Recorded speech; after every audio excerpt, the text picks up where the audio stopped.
NATO is 28 countries in one alliance. 28 points of view aiming each at only one decision. At NATO, consensus is the goal. Decisions need to grow. NATO works like a tree. A network of roots, each one specialized in a certain matter, feeds the solid trunk where all the energy comes together to activate the tree crown so it can grow the best possible fruit. We start with the trunk. At NATO's headquarters in Brussels, once a week, all NATO members meet at a unique forum. The North Atlantic Council, the NAC, is chaired by the Secretary-General. Permanent representatives of each country take decisions on all aspects of the organization's activities, political and military. Unanimity and common accord is the principle of the decision process. Those decisions are taken based on reports and recommendations prepared by the roots of the tree, subordinate committees and planning groups, each with a responsibility for specific areas. This committee system allows views to be exchanged, perspectives shared, mutual understanding developed, and, ultimately, consensus built around collective decisions.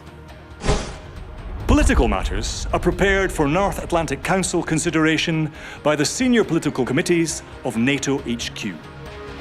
These senior committees are attended by representatives from national delegations. Military advice within these committees is provided by the 3 NATO military authorities. The committees are chaired and administered by members of the international staff, a mainly civilian body, who, under the leadership of the Secretary-General, act as a secretariat for NATO HQ.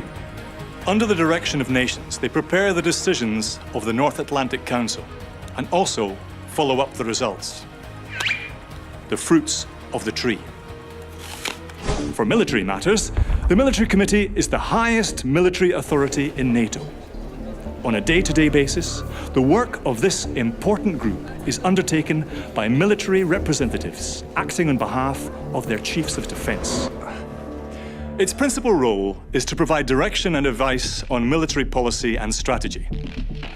The Military Committee also nominates a General Flag Officer, who heads the international military staff. These staffs consist of military personnel, sent by their nations to work in an international capacity for the common interest of the alliance, rather than on behalf of their nation. Their role is to support the work of the Military Committee, preparing and following up its decisions. The Military Committee is one element of the triumvirate that comprise the NATO military authorities. Another is the Supreme Allied Commander Europe, who runs Allied Command operations. And the third is the Supreme Allied Commander Transformation. He leads ACT. ACT, on the other side of the Atlantic, is monitoring how our world changes. Being part of the alliance, their role is to add the right minerals to the decisions passing through the roots, the different political and military committees, so the NATO tree stays strong and transforms to meet the challenges of his ever-changing world.